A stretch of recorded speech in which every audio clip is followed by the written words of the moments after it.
The Velen Empire had conquered 47 species across 3 spiral arms of the galaxy. They were tall creatures with pale gray skin and 4 arms. Their eyes were black like the space between stars. They had ruled the galaxy for 10,000 years, and they had never lost a war dot when their sensors detected radio signals from a small blue planet in an unremarkable solar system.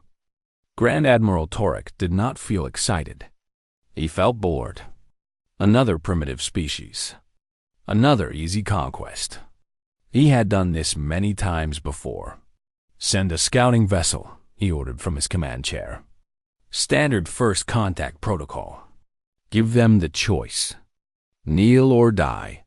The scouting vessel was called the Eternal Flame. It was a beautiful ship, shaped like a silver leaf, and it carried enough weapons to destroy a small moon. Commander Vren, the Grand Admiral's young nephew, led the mission. He was eager to prove himself. He wanted glory. The Eternal Flame entered Earth's atmosphere on a quiet autumn night. The sky was clear and full of stars. Vren chose to land in a remote mountain region in a country called Korea. The mountains were beautiful, covered with trees that had turned red and gold with the season. Vren did not notice the beauty.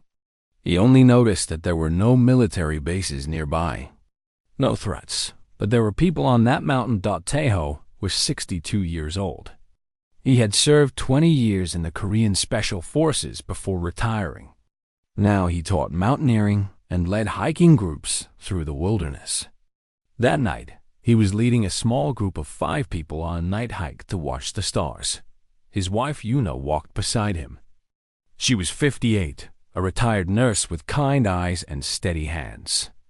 Behind them walked their daughter Hana, a 24-year-old university student studying languages.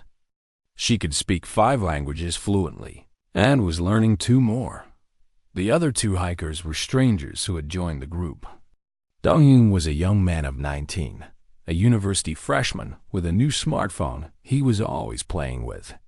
The last member was an elderly woman named Suk, who was 70 years old and still climbed mountains faster than people half her age. They were resting on a ridge when the sky split open with light. Taeho saw it first. A bright line cutting through the darkness, moving too fast and too smooth to be an airplane. He grabbed Yuna's arm and pulled her down behind a rock. The others followed without question. They had learned to trust him. "What is that?" Donghyun whispered, his phone already in his hand, recording. "I do not know," Taeho said. "Stay quiet. Stay down." The silver ship descended slowly, its engines making no sound at all.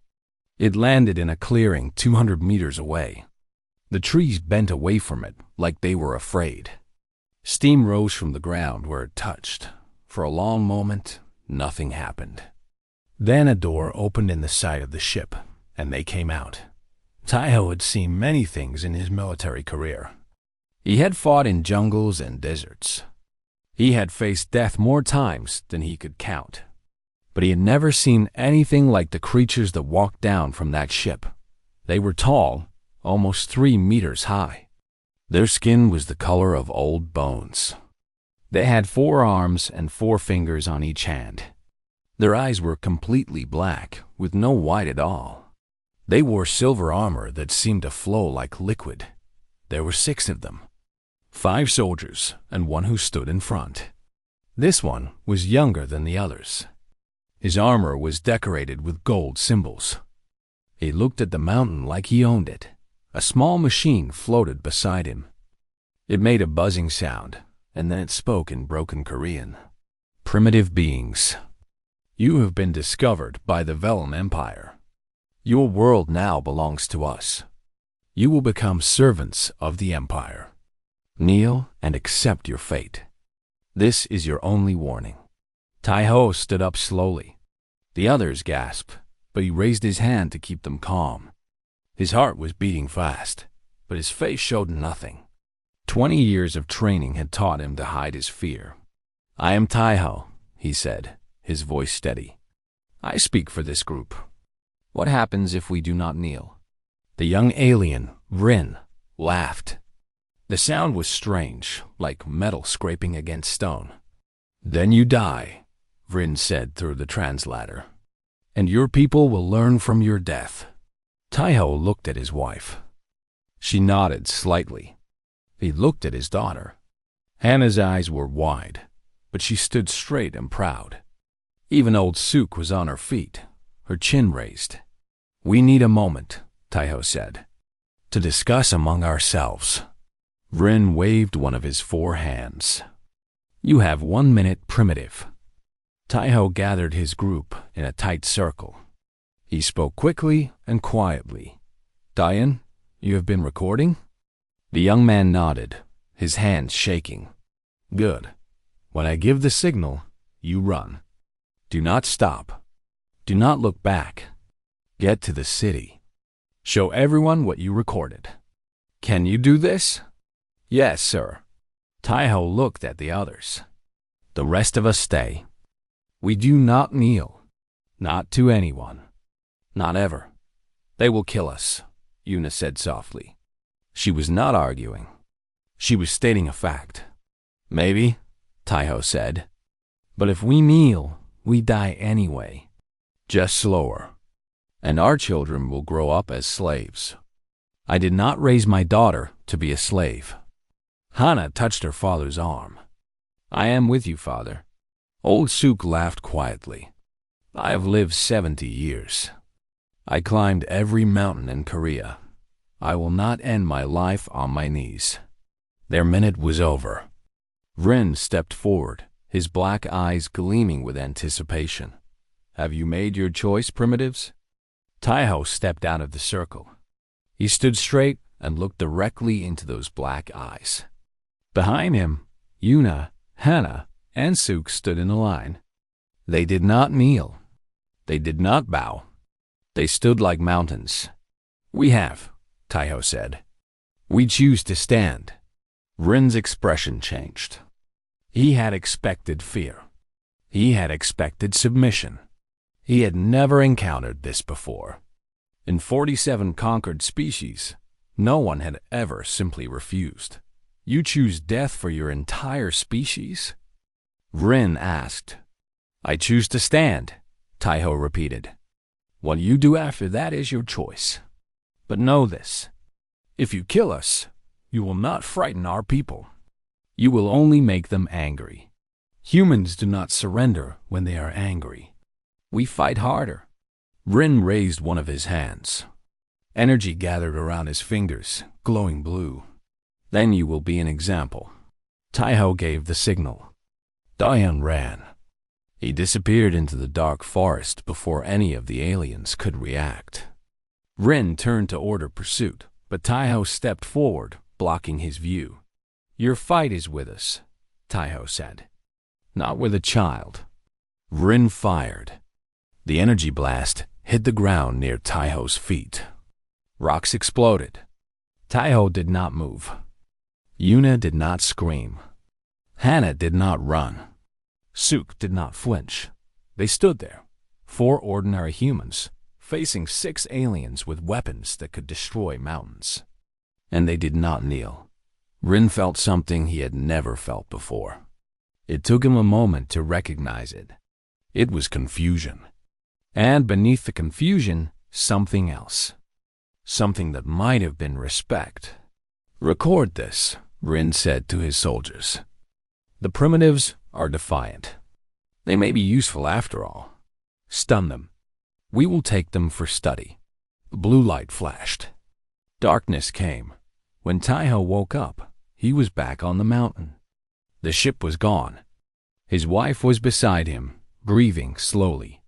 Hana and Suk were nearby. They were alive. They were free. But Do-hyun was gone. He had kept running, and somewhere in the darkness, a young man was carrying a message to the world. A message that would change everything. The first contact with humans had not gone as planned. The Empire had made its first mistake. Do-hyun ran through the forest for 6 hours. His legs burned. His lungs screamed for rest. Branches cut his face and arms. But he did not stop. The old soldier had told him to run, and Do-hyun ran. When the sun came up, he reached a small village at the bottom of the mountain. He found a bus stop and called his mother. She cried when she heard his voice. He had been missing all night. "Mom, I need you to listen," Do-hyun said, his voice shaking. "I recorded something. Something important. I need you to help me put it on the internet. Everywhere. Every website. Every social media platform. Can you do that?" His mother did not understand, but she trusted her son. Within an hour, the video was uploaded. Within 2 hours, it had 10 million views. Within 4 hours, it was the most watched video in human history. The world saw everything. The silver ship landing in the mountains. The tall aliens with gray skin and black eyes. The translator demanding submission. And 4 ordinary people standing in a line, refusing to kneel. Scientists analyzed the footage. Military experts studied the alien technology. World leaders watched in silence. This was not a movie. This was not a hoax. This was real. Far above Earth, in orbit around the moon, Commander Vrin sent his report to Grand Admiral Torek. The report was simple. The primitives were defiant but weak. They had no space fleet. Their weapons were primitive projectile devices. They were no threat. "I recommend standard pacification protocol," Vrin said. "1 demonstration strike on a population center. They will submit within days." Grand Admiral Torek agreed. He had done this 47 times before. Show the primitives the power of the Empire. Burn 1 city. The rest would kneel. They chose a city called Soko.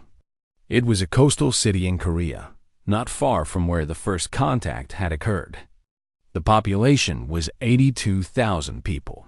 Fishermen and shopkeepers. Families with children. Old people who had lived there all their lives. The strike came at dawn. A single beam of light from the sky. Blue and bright, like a pillar of fire reaching down from heaven. The city disappeared in seconds. Buildings turned to ash. The sea boiled. 82,000 lives ended in a flash of light. But Vrin had made a terrible mistake. Do-hyun's video had gone viral 12 hours before the strike. The whole world knew aliens had visited Earth. The whole world knew they had demanded submission. And now the whole world watched as these aliens burned a city full of innocent people. In New York, the United Nations Security Council called an emergency meeting. For the first time in history, every nation sent their leader. Presidents and prime ministers, kings and dictators. They sat together in one room, and there was no fighting. There was no argument. There was only one question on everyone's mind. How do we fight back? In Moscow, the Russian president stood up and spoke first. "We have nuclear weapons," he said. "But they are in space. We cannot reach them." The American president nodded. "Our missiles can reach orbit, but they are too slow. The aliens will destroy them before they arrive." The Chinese leader leaned forward. "Then we need faster missiles." Everyone turned to look at a woman sitting in the corner of the room. She was small and quiet, wearing simple clothes that were out of place among the suits and uniforms. Her name was Minji. She was a Korean physicist who had spent the last 10 years working on theoretical propulsion systems. "I have an idea," Minji said. Her voice was soft, but everyone listened. "I have been working on a new type of engine. It uses principles of physics that we do not fully understand yet. In theory, it could make a missile travel at 1% the speed of light. In theory?" The Russian president asked. "Has it been tested?" "No. We do not have the resources. We do not have the time. It would take years under normal circumstances." The American president stood up. "What if you had unlimited resources? What if every nation in this room gave you everything you needed?" Minji was quiet for a long moment. She thought about the video. The 4 people standing on that mountain. The city of Sako, now just ash and memories. Then maybe weeks, she said. Maybe days, if we are lucky. The vote was unanimous. Every nation in the world agreed to share their resources, their scientists, their secrets. For the first time in human history, there was no politics. There was no competition. There was only survival. Minji was given command of a facility in Switzerland. Scientists from 50 countries arrived within hours. They worked day and night. They did not sleep. They did not rest. The ghosts of Sako watched over their shoulders. While Minji worked, the military prepared. In Korea, a young naval officer named Sunwoo was called to a secret meeting. He was 35 years old, a commander of a small destroyer. He had never seen combat. He had never expected to fight aliens. "We need volunteers," his admiral told him, "for a mission that will probably kill everyone involved." "What is the mission?" "We are going to board their ships. Hand-to-hand combat. No one has ever tried this before. No one even knows if it is possible." Sunwoo thought about Sako. His grandmother had lived there. She was gone now, along with everyone else. "I volunteer," he said. All across the world, similar conversations were happening. Soldiers, sailors, pilots, ordinary people who had never held a weapon. They all volunteered. They all wanted to fight. On the mountain in Korea, Taiho received a call from the government. They wanted him to lead a boarding team. He was old, they said, but he had the experience. He had faced the aliens and lived. "My daughter wants to come," Taiho said. "She is a linguistics student. What can she do? She can learn their language. She can communicate with them. She can find their weaknesses." The government agreed. Hana would join the mission as a communications specialist. Yuna stood in the doorway of their small house, watching her husband and daughter prepare for war. She did not try to stop them. She knew it would be useless. Instead, she packed them food for the journey and kissed them both goodbye. "Come back to me," she said. "I will try," Taiho promised. Weeks passed. The aliens waited in orbit, expecting surrender. They sent messages demanding submission. Earth did not respond. The silence confused them. Why do they not answer? Rin asked his officers. "We destroyed their city. They should be begging for mercy." "Perhaps they are afraid," one officer suggested. "Perhaps they are planning something," another said. Rin laughed. "What can they plan? They are primitives. They cannot even leave their own planet. Let them be silent. Soon we will burn another city, and then another, until they learn their place." But Rin was wrong. In Switzerland, Minji completed her work. The new engine was ready. It was small enough to fit inside a missile, but powerful enough to cross the solar system in hours. In Korea, Sunwoo assembled his boarding team. 500 volunteers from 20 countries. They trained day and night, learning to fight in zero gravity, learning to use weapons that had been invented just weeks ago. In the mountains, Taiho and Hana practiced with the alien technology that had been recovered from the first contact site. The translator drone had been left behind. Hana learned to read the alien language. She began to understand how they thought. And all around the world, in secret facilities hidden from alien sensors, nuclear weapons were being prepared. Not to drop on cities, not to threaten other nations, but to fight. The aliens expected surrender. They expected fear. They did not expect what was coming. Minji looked at the finished engine and felt something she had not felt since Sako. Hope. It was small and fragile, like a candle flame in a hurricane. But it was there. "Will it work?" one of her assistants asked. "I do not know," Minji admitted. "But we have to try." Across the world, humanity held its breath. The preparations were complete. The plan was ready. All they needed now was the order dot in New York. The world leaders gathered one last time. The Korean president stood before them, her face drawn with grief and determination. "They burned my city," she said. "They killed my people. Now we show them that humans do not kneel. We do not surrender. We fight." The order was given. Operation Firefly was about to begin, and the Velen Empire was about to learn that they had made a terrible, terrible mistake. The Velen fleet arrived on a Tuesday morning. 200 warships, each one the size of a small city. They spread across Earth's sky like a metal plague. Grand Admiral Torek stood on the bridge of his flagship, the Eternal Victory, and looked down at the blue planet below. "Such a beautiful world," he said to Vryn, who stood beside him. "It will make an excellent addition to the Empire." "They have not surrendered yet," Vryn said. There was something in his voice, something that sounded almost like worry. "They will. No species has ever resisted the fleet. Not once in 10,000 years. But as Torek watched, something strange happened. The lights on the planet began to go out. Cities that had been bright moments ago became dark. Satellites changed their positions, moving away from the fleet. The planet became quiet, like an animal holding its breath. "What are they doing?" Torek asked. Before anyone could answer, the alarms began. 1,000 missiles launched, simultaneously from every continent on Earth. They rose from underground silos, from submarines hidden in the ocean, from trucks disguised as civilian vehicles. 1,000 nuclear weapons, each one carrying Minji's experimental engine. Torek laughed when he saw them. Primitive weapons. Our shields will stop them easily. But the missiles were not aimed at the fleet.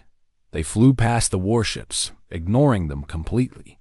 They flew toward a point in space 50,000 kilometers behind the moon. The jump point. The only route back to Velen space.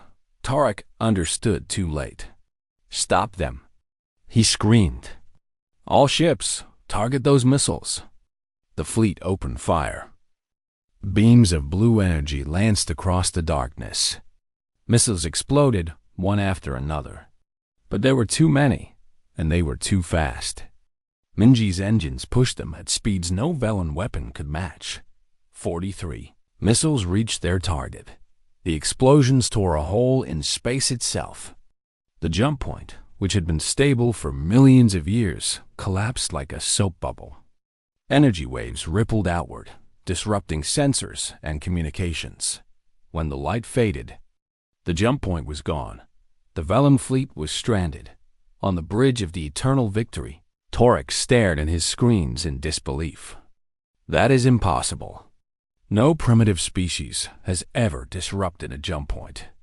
The physics alone should be beyond their understanding." Vryn said nothing. He was thinking about the old soldier on the mountain, the one who had looked him in the eye and refused to kneel. That man had known this would happen.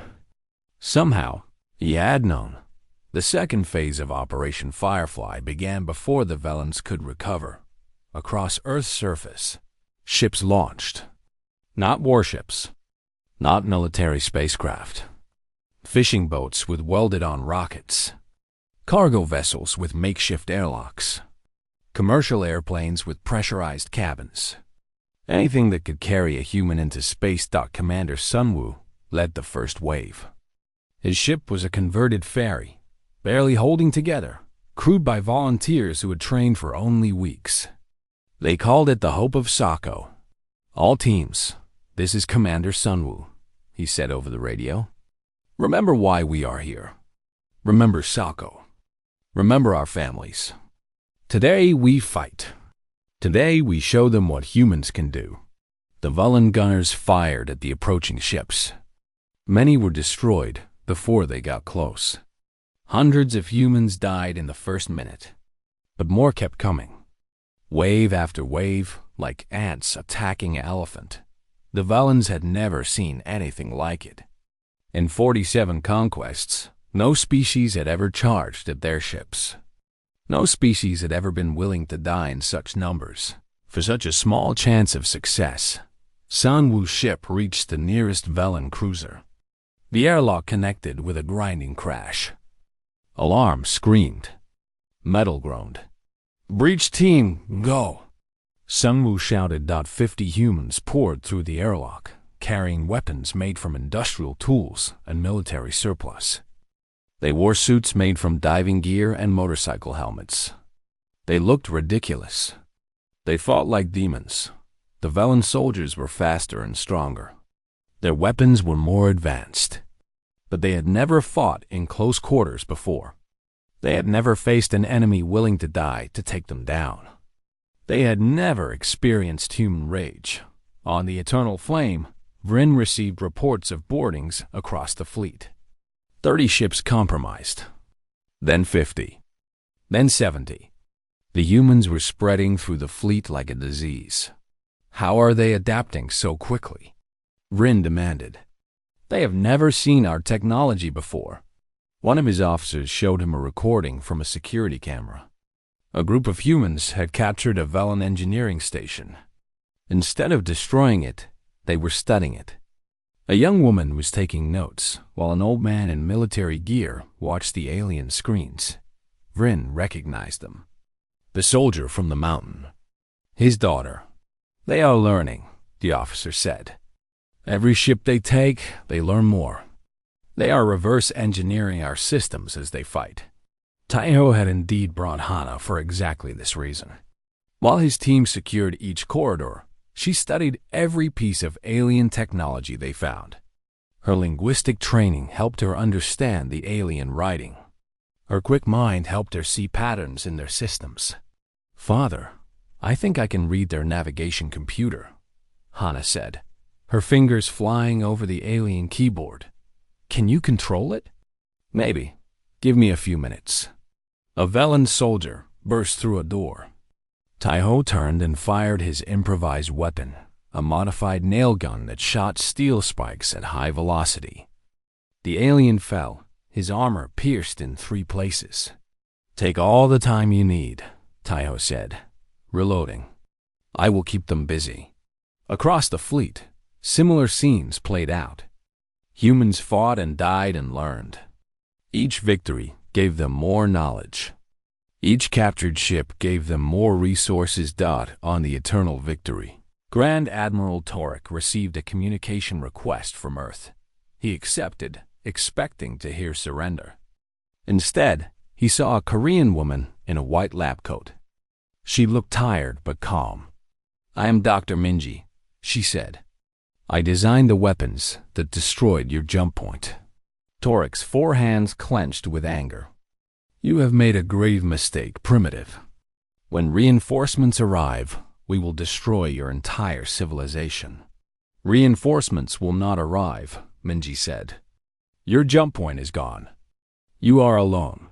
And in the next few hours, we will take your entire fleet." "Impossible. You are insects." Minji smiled slightly. "Insects can bring down giants, Admiral. They just need to bite in the right places." The transmission ended. By nightfall, the tide had turned. Humans controlled 80 ships. Velen crews surrendered rather than face the terrifying humans who fought with such desperate fury. Sun Wu had lost his ship, but he had captured 3 others. He stood on the bridge of the Eternal Storm, wearing borrowed armor that barely fit, and watched his people work. They were learning to fly alien ships like they had been doing it for years. On the Eternal Flame, Taiho and Hana had taken the engineering section. Hana had not only learned to read the navigation systems, she had figured out how to disable the self-destruct protocols on all connected ships. "Father, I can broadcast a signal," Hana said. "I can tell the whole fleet that their self-destruct is disabled. They cannot destroy the ships to keep them from us." Taiho nodded. "Do it." The broadcast went out. Velen commanders who had been prepared to die rather than let humans take their ships suddenly found themselves unable to give that order. Many surrendered on the spot. By dawn, the battle was over. Grand Admiral Tarek stood alone on the bridge of the Eternal Victory, surrounded by humans. His crew was captured or dead. His fleet was lost. His jump point was destroyed. Vryn was brought before him in chains. The young commander who had made first contact, who had recommended destroying Sako, looked broken. "I do not understand," Tarek said. "You had no fleet, no technology. How did you defeat us?" Samu stepped forward. He was covered in blood, some of it his own, some of it alien. His eyes were hard. "You burned our city," he said. "You killed 82,000 people. Our grandparents, our children, our friends. Did you think we would forgive that? Did you think we would surrender?" Tarek had no answer. "We do not surrender," Samu continued. "We do not kneel. You gave us a reason to fight together. Every nation on Earth, every person who could hold a weapon. You united us. You made us stronger." Hana approached with a tablet showing alien text. "Admiral, we have captured your fleet communication codes. We know the location of your homeworld. We know everything. What will you do?" Tarek asked. His voice was small now, afraid. Samu looked at the alien admiral for a long moment. Then he turned away. "We will send a message," he said, "and your empire will have a choice. The same choice you gave us. Submit or face the consequences." Outside the windows of the captured flagship, Earth hung in the darkness, blue and green and alive. The planet that had refused to kneel. The insects had bitten back, and now the giants would learn to fear them. Months passed without word from the expeditionary fleet. In the great throne room of the Velen homeworld, Emperor Zathras grew restless. He sat upon a throne carved from the bones of conquered species, surrounded by advisors who were too afraid to tell him the truth. "Where is Grand Admiral Tarek?" the Emperor demanded. "Why has he not reported?" "The jump point has gone silent, Your Majesty," one advisor said. "We cannot establish contact." "Then send a scout ship." "I want answers." A small scout vessel was dispatched. It traveled for weeks through normal space, following the route the fleet had taken. When it finally arrived at the jump point coordinates, the crew found nothing. The jump point was gone. Just empty space where a doorway had been. The scout ship turned and fled back to Velen space. But they were not alone. A single Velen survived to tell the tale. Commander Vryn, broken and damaged, was allowed to return home. The humans had let him go on purpose. He carried their message. When Vryn arrived at the throne room, he could barely walk. 2 of his forearms were missing, torn away in the fighting. His voice was barely a whisper. But his black eyes were full of something the Emperor had never seen in a Velen soldier before. Fear. "Speak," the Emperor commanded. Vryn fell to his knees. "Your Majesty, the fleet is lost. All 200 ships. Grand Admiral Tarek is a prisoner. The primitives, the humans, they took everything." Silence fell across the throne room. No one moved. No one breathed. "Impossible," the Emperor said. 200 ships cannot be defeated by primitives. "They are not primitives, Your Majesty. We were wrong about them." "So very wrong." Vryn told his story. The first contact on the mountain. The 4 humans who refused to kneel. The destruction of Sako. The unified response. The missiles that moved faster than anything the Velens had ever seen. The humans who board in ships by the thousands, fighting with improvised weapons and boundless rage. The physicist who broke their jump point.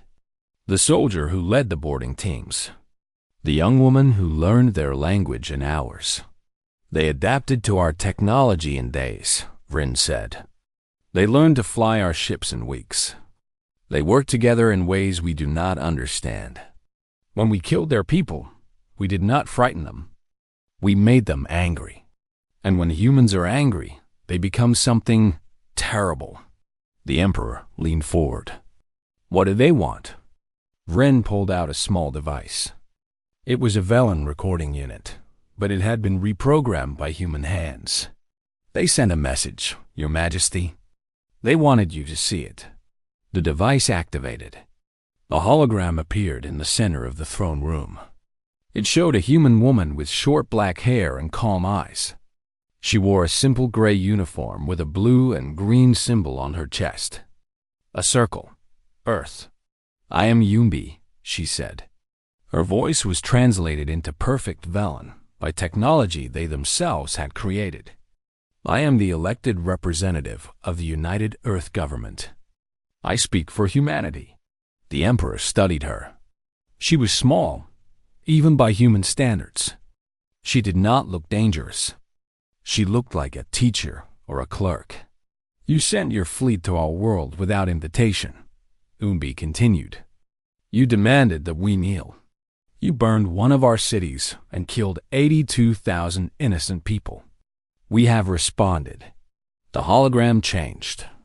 It showed the captured Velen fleet, all 200 ships, now flying in formation around Earth. Their hulls had been painted with new symbols. Human flags. The blue and green circle. We have taken your ships. We have learned your technology. Your jump point is destroyed. Your admiral is our prisoner. And now we give you a choice. The same choice you gave us. Umbi's face returned. Her expression was not angry. It was not cruel. It was simply determined. You have enslaved 47 species. You have conquered their worlds and taken their freedom. This ends now. You will release all enslaved species. You will return their homeworlds. You will withdraw to your original territory. You have 1 standard year to comply. And if we refuse? The Emperor asked, though he knew the hologram could not hear him nod as if answering his question. Yumbi spoke again. If you refuse, we will come to you. We have your ships. We have your weapons. We know where your homeworld is. And we have learned something about ourselves. Something we did not know before you came. She paused. We are very, very good at war. We have been practicing on each other for thousands of years. You gave us a common enemy. You united us. And now all that practice, all that fury, all that skill is aimed at you. The hologram shifted one final time. It showed a massive space station being built in orbit around Earth. Human and captured Velen ships working together. Scientists and soldiers side by side. 1 year, Yumbi said. After that, we come for you. The transmission ended. For a long moment, no one in the throne room spoke. Then the Emperor turned to his oldest advisor, a Velen named Theros, who had served 3 emperors and survived 30 conquest campaigns. What are our military options? The Emperor asked. Theros was quiet for a while. He was thinking about the recordings he had watched. The humans fighting. The humans learning. The humans working together. Your Majesty, he finally said, I have studied their history. Their planet has been at war with itself for their entire existence. They have a concept that our translators struggle to express. They call it spite. It means doing something harmful to yourself just to hurt your enemy. That is foolish. It is terrifying, Your Majesty. These beings will burn their own cities rather than let an enemy take them. They will die by the millions to win a war. They sent untrained civilians into space to fight our warriors. Not because they thought they would win, because they would rather die fighting than live as slaves. The Emperor shifted on his throne. Surely we can rebuild our fleet. Attack them before they are ready.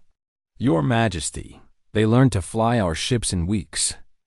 They will have built their own ships within months. Ships designed with human creativity and Velen technology combined. We have no idea what they might create. Another advisor stepped forward. Perhaps we could negotiate. Offer them territory, wealth. Rin laughed. It was a broken, bitter sound. I offered them submission on that mountain. 4 civilians looked at me, knowing I could kill them with a thought, and they said no. They do not want territory. They do not want wealth. They want justice. The emperor stood. He was the ruler of 1,000 worlds. He had never feared anything in his long life. But now, looking at the hologram of that small, calm woman, he felt something cold in his chest. "What do you recommend, Theros?" he asked. The old advisor knelt. "I recommend we comply, Your Majesty. Free the enslaved species. Withdraw to our borders. And pray that they meant it when they said we have one chance. Because if we test them, if we fight them, I believe they will not stop until every Velen world is burning." The emperor looked around his throne room, at his advisors, his guards, his servants. All of them were looking at him, waiting for his decision. He thought about his empire. 10,000 years of conquest. 47 species brought to heel. The greatest military power the galaxy had ever known. And it had been broken by a species they had dismissed as primitives. A species that refused to kneel. "One year," the emperor said quietly. "Begin the withdrawal." The order went out across the empire. Velen forces pulled back from occupied worlds. Slave ships changed course. Governors received notices of termination. 47 species watched in disbelief as their masters simply left. Many did not believe it at first. They had been slaves for generations. Freedom was just a word to them, but it was real. And somewhere in orbit around a small blue planet, a woman named Yumbi watched the reports come in. Beside her stood Minji, the physicist who had changed everything, and Sunwoo, the commander who had led the boarding teams, and Taiho, the old soldier who had started it all by simply refusing to kneel. "They are withdrawing," Yumbi said. "We won." Taiho shook his head. "Not yet. We have freed them. Now we have to help them rebuild. That is the harder work." Yumbi nodded. "Then we better get started." The galaxy was about to change, and humanity was just getting started. 1 year after the ultimatum, the Velen Empire completed its withdrawal. For the first time in 10,000 years, no Velen soldier stood on foreign soil. No Velen ship occupied another species' space. The empire that had conquered half the galaxy was now confined to its original borders, and humanity began its real work. Commander Sunwoo led the first diplomatic mission to the freed worlds. His fleet was a mix of captured Velen ships and new human-designed vessels. The human ships were smaller, but faster, built with creativity that the Velens had never imagined. The first world they visited was called Keth. The Kethians were small creatures with blue fur and large, sad eyes. They had been slaves for 300 years. When Sunwoo's ships appeared in their sky, the Kethians did not cheer. They hid. They had been hurt too many times to hope. Sunwoo understood. He did not demand anything. He simply landed his ships and opened the doors. Human volunteers came out, carrying food and medicine and tools. They set up hospitals and schools. They asked for nothing in return. "Why are you helping us?" The Kethian leader asked Sunwoo through a translator. "Because someone should have helped you a long time ago," Sunwoo said. "And because we know what it feels like to be attacked by the Velens. We lost a city. You lost 300 years. The least we can do is help you rebuild." Similar scenes played out across the galaxy. Human ships arrived at world after world. Some species welcomed them with open arms. Others were suspicious, afraid this was just another form of conquest. Humans did not push. They simply offered help and waited. Dr. Minji traveled to a world called Voss, where the inhabitants had once been great scientists before the Velens destroyed their research centers. She brought with her the designs for the jump drive engines that had trapped the Velen fleet. She gave these designs away freely. You are giving us your greatest weapon? The Vozen scientist asked in disbelief. It is not a weapon, Minji said. It is knowledge. Knowledge should be shared. The Velans kept their technology secret because they wanted power over others. We want partners, not subjects. The Vozens wept. No one had treated them as equals in generations. Hana, who had once been a simple linguistics student, became humanity's chief translator. She traveled from world to world, learning new languages with incredible speed. She developed universal translation protocols that allowed any species to communicate with any other. Language is the bridge between minds, Hana told a gathering of representatives from 12 species. When we can speak to each other, we can understand each other. When we understand each other, we can work together. The Velans kept us divided by keeping us silent. We will unite by giving everyone a voice. Our work was not always easy. Some species had been enemies before the Velans conquered them. Old hatreds ran deep. But Hana was patient. She sat with angry leaders and listened to their grievances. She translated not just words, but feelings. Slowly, carefully, bridges were built. Teho, now an old man with gray hair and a permanent limp from the Battle of the Eternal Flame, took on a different role. He established the Galactic Defense Academy, a training center where soldiers from every species could learn to fight together. The Valans may return someday, Taiho told his first class of recruits. Or another enemy may arise. We must be ready, not to conquer, but to defend. Every species has the right to live free. We will protect that right. His methods were hard but fair. He did not accept any cruelty. He did not tolerate any discrimination. A soldier was a soldier, whether they had 2 arms or 4, whether they breathed oxygen or methane. Under his training, former enemies learned to trust each other with their lives. Eumbai remained on Earth, coordinating the massive effort of rebuilding and diplomacy. She slept only 4 hours a night. She answered thousands of messages daily. She never complained. You should rest, Minji told her one evening. You will burn out. I will rest when the work is done, Yunbi said. There are still species out there who have not been contacted. There are still wounds that have not healed. We started this. We must finish it. 3 years passed. The galaxy slowly transformed. Former slaves became citizens of free worlds. Destroyed cities were rebuilt. Children were born who had never known conquest. A new generation was growing up in a galaxy where the Velan Empire was just a story their grandparents told. On Earth, a memorial was built in the mountains of Korea.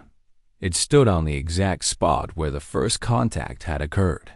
5 names were carved into the stone: Taiho, Yuna, Hana, Do-Yun, Suk.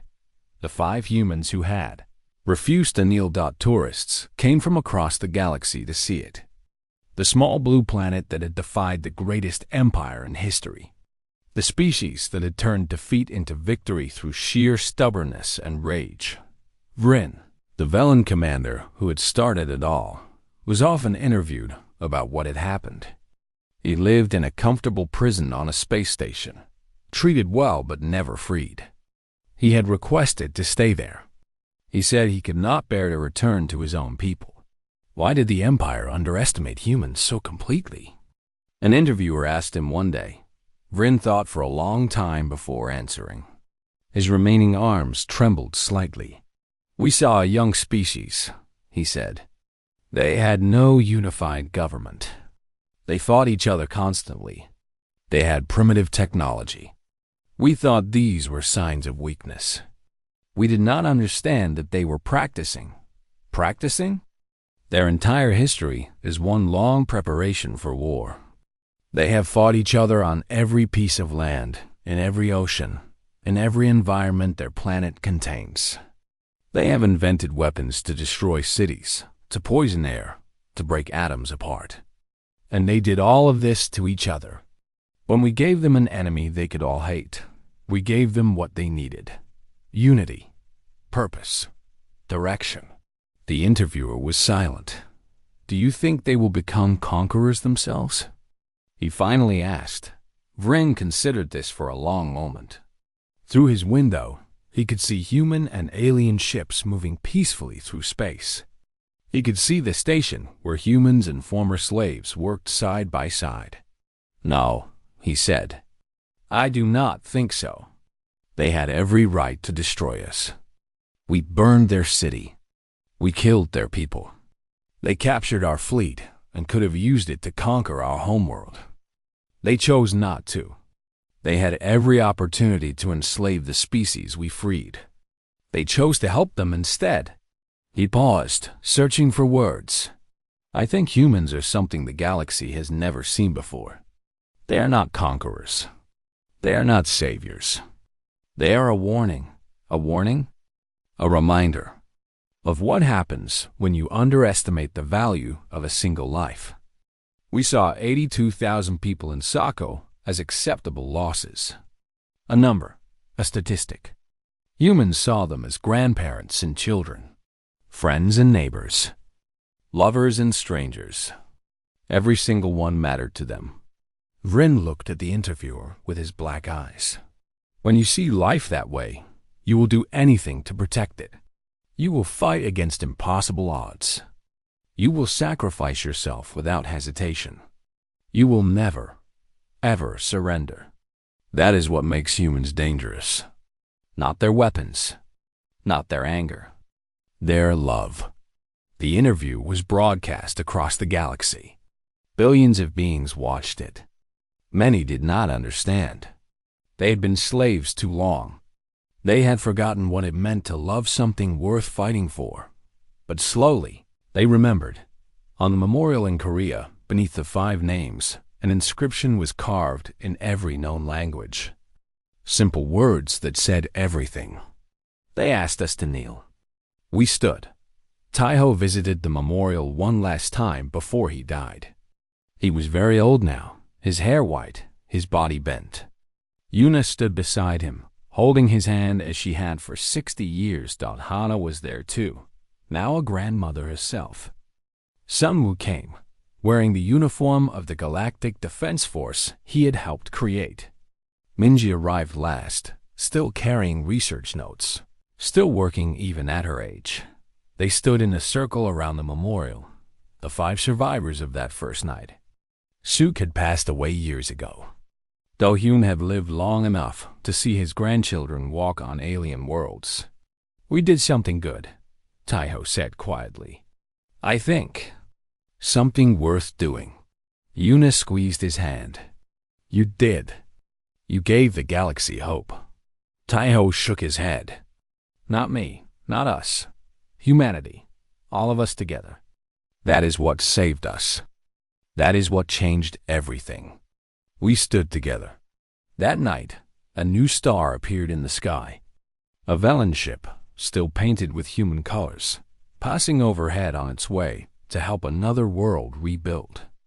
Inside were human and alien crew members, working side by side. The first contact with humans had gone horribly wrong for the Velen Empire. But for the galaxy, for the countless species now living free, it had gone exactly right, because humans did not kneel, and they never would.